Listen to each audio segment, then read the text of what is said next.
Nolan was on Wyatt Pyron's 22 Triton. Uh, on the way out, I went with my buddy Bart because we had a lot of friends from college. It was calm. On the way back, it was a little more rough, but it was not anything all my buddies' boats couldn't handle. And yes, I can tell you the FBI has reached out. They're working in any capacity that they've offered a hand in this case to do anything that's needed from their end. But they're also taking a serious look at some of these threats that have come across to public officials, to witnesses, to the family, to anybody involved in this case. And I just want to encourage the public, keep that in mind. 2 autopsies. One says drowning. One says undetermined. A missing hour nobody can fully account for. A video where someone says, "Give me my freaking phone," and 2 different explanations for whose voice that actually is. And now, the district attorney has confirmed the public won't see the official autopsy report at all until a grand jury reviews it. This is everything we know about Nolan Wells' death, laid out in one place, and an honest look at what actually makes sense given the evidence we have. If you've been following this case with us, you know how much has unfolded. Before we go further, take a second to like this video, share it with someone who's been following along, drop your own theory in the comments, and subscribe to Real True Crime Analysis with notifications on. It genuinely helps this channel keep tracking cases like this one all the way through. Now, let's put the whole picture together from the very beginning. Nolan Xavier Wells was 18 years old, a wide receiver at Southwest Mississippi Community College, and by every account, a well-liked young man from Ocean Springs with a tight circle of friends going back to high school. On July 4th, 2026, he joined that circle on a boat trip to Horn Island, an uninhabited barrier island off Mississippi's Gulf Coast that turns into a massive holiday gathering every 4th of July. He was one of the only black people in a mostly white group and a mostly white crowd that day. That detail matters, not because it proves anything on its own, but because it's part of why this case immediately carried weight beyond just one missing teenager, in a state with a long and difficult history around race. The day itself started normally. Boats, music, a packed island. Around 2:23 p.m., someone filmed a black man on the back of a boat wearing trunks that reportedly matched what Nolan wore that day. About an hour later, according to friend Traciston Shepard, the group's boat developed an electrical issue and needed to head back. Shepard says that's when Nolan told him he wanted to stay behind, because he'd met a girl and planned to catch a ride back later with someone else. Another friend, Warren Hudson, gave a similar account, saying Wells chose to stay behind after the boat began taking on water. Then, around 4 p.m., the friend's boat ran into real trouble. Audio later obtained by NBC News captures the operator telling a dispatcher the bilge pump had failed and they were sinking, asking for a tow. The boat, with about 7 people aboard, was towed roughly 3 miles before it recovered and made it back to the mainland around 5:44 p.m. That part of the story checks out against hard evidence. It wasn't just a claim someone made afterward. It's on tape, documented in real time. Nolan did not return with them. For 2 days, he was missing. His mother, Christine Wells Wansley, got a call around 11 p.m. on July 4th telling her Nolan hadn't come back with the group. Search efforts, including help from the United Cajun Navy, combed the waters around Horn Island. Then, on the morning of July 6th, his body was found in the water just off the island, recovered by a National Park Service ranger. That's the skeleton of the case. But almost everything layered on top of it has been contested, disputed, or left incomplete. And that's really what's kept this story alive for weeks. Not one big smoking gun, but a pileup of small things that don't quite fit together cleanly. There's the video, the one where a voice says, "Give me my freaking phone. What are you freaking doing?" Ben Crump said witnesses identified that voice as Nolan's and played it at a news conference in New York alongside the family and Reverend Al Sharpton. Shepard came out publicly afterward and said no, that's actually his own voice, and that the footage shows a separate altercation Nolan wasn't even part of. The person who originally filmed the video said their footage doesn't show any physical fight at all, though they'd heard a verbal altercation did happen somewhere on the island that day. Nolan's close friend Javen Williams confirmed some kind of altercation occurred, without clarifying exactly who was involved. And more recent reporting indicates multiple people who knew Nolan identified the voice in the recording as his, which means Shepard's denial didn't actually settle the question the way it might have seemed to at the time. Then there's the phone itself.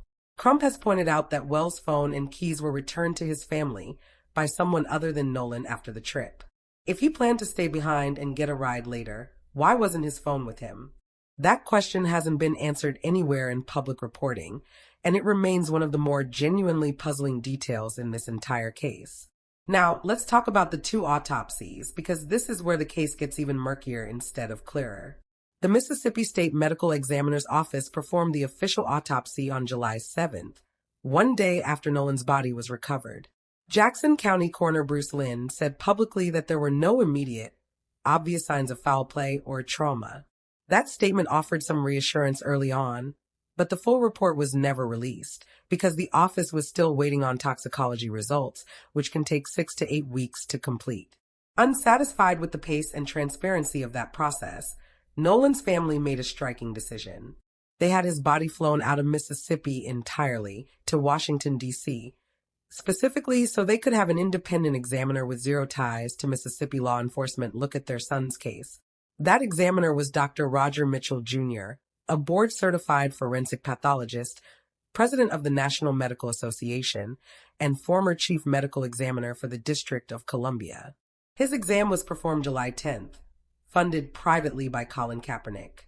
Mitchell's preliminary findings, released July 22nd at a news conference in Chicago during the NAACP National Convention, did not give the family the clarity they were hoping for.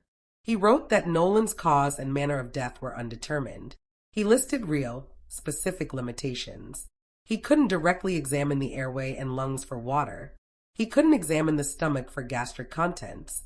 He didn't have access to certain neck structures, including the trachea, laryngeal cartilages, and hyoid bone, because the state's original autopsy had retained them, which Mitchell himself acknowledged is common forensic practice.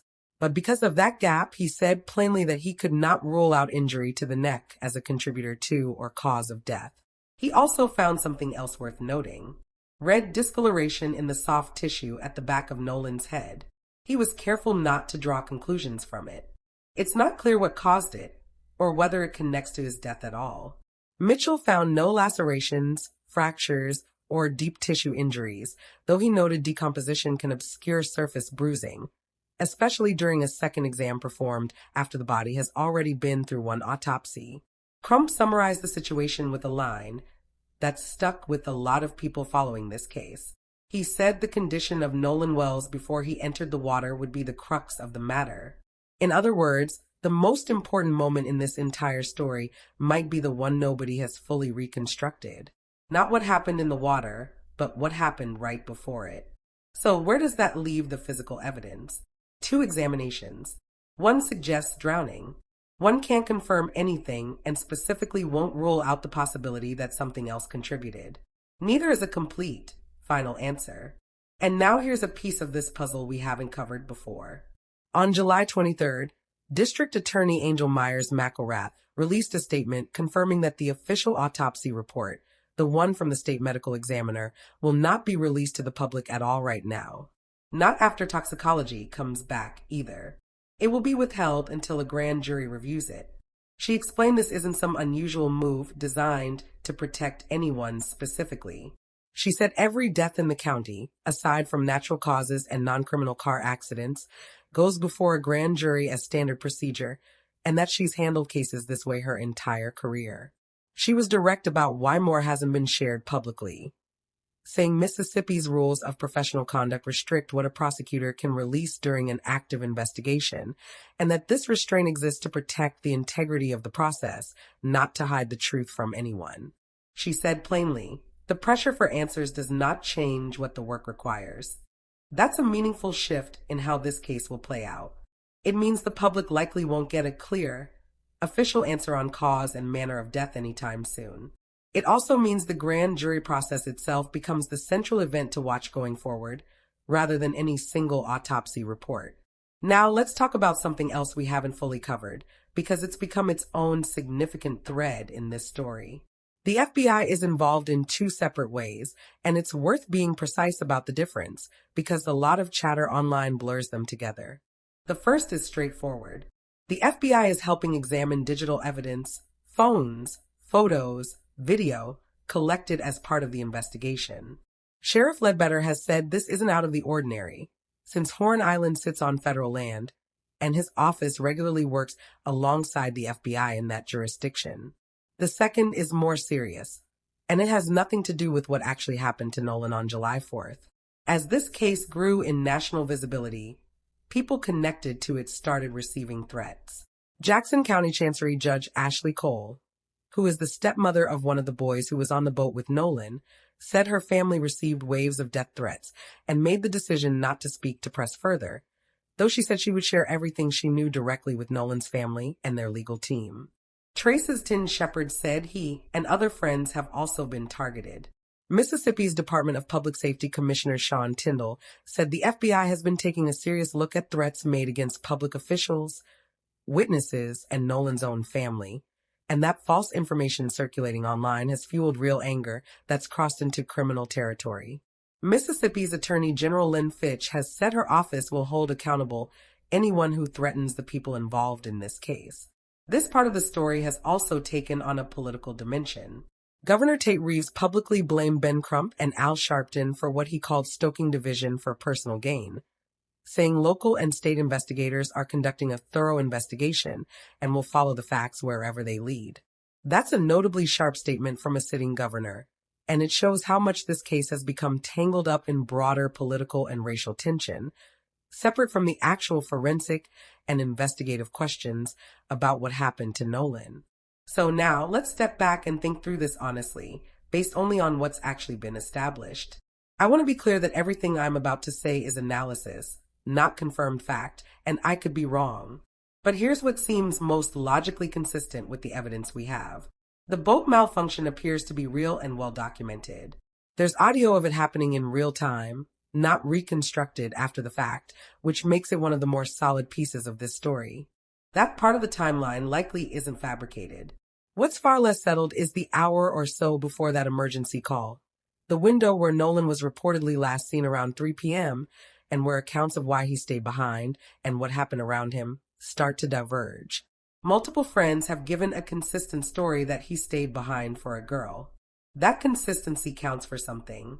But the disputed video and the fact that Nolan's phone ended up with someone else entirely are the two details that genuinely don't fit neatly into that simple explanation. If Nolan chose to stay behind voluntarily, expecting a ride later, it's reasonable to ask why he wouldn't have kept his own phone. Here's what I don't think the evidence supports, at least not yet. I don't think there's anything currently public that proves a deliberate cover-up by law enforcement, and I don't think there's public evidence proving intentional harm by any specific person. Two independent examiners, one working through the state, one hired by the family with zero ties to Mississippi, have both failed to find obvious signs of trauma, like fractures or lacerations. That's a real, meaningful data point, and it cuts against the more extreme theories circulating online. At the same time, I don't think he simply stayed behind and drowned fully closes the case either, because the missing neck structures genuinely limited what the independent examiner could assess. The video dispute is still unresolved rather than debunked, and there's still no public toxicology result to explain his physical condition in those final hours. Undetermined as a medical finding isn't the same as innocent. It just means the full picture isn't complete yet. So where does that leave us?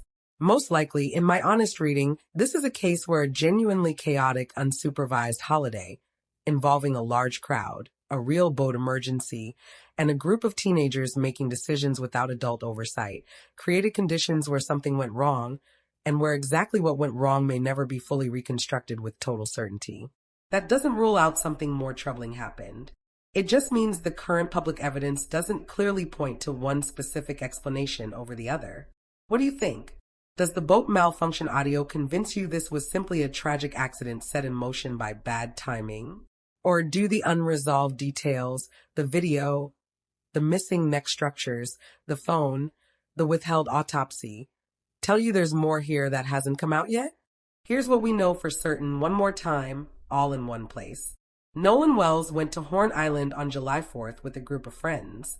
His friends' boat suffered a real mechanical failure that afternoon, documented on audio. Nolan did not return with them. His body was found in the water 2 days later. The state autopsy reportedly points to drowning, but the full report is being withheld until a grand jury reviews it. An independent autopsy could not determine a cause or manner of death, citing real limitations in what could be examined. A disputed video and an unexplained detail about his phone remain unresolved.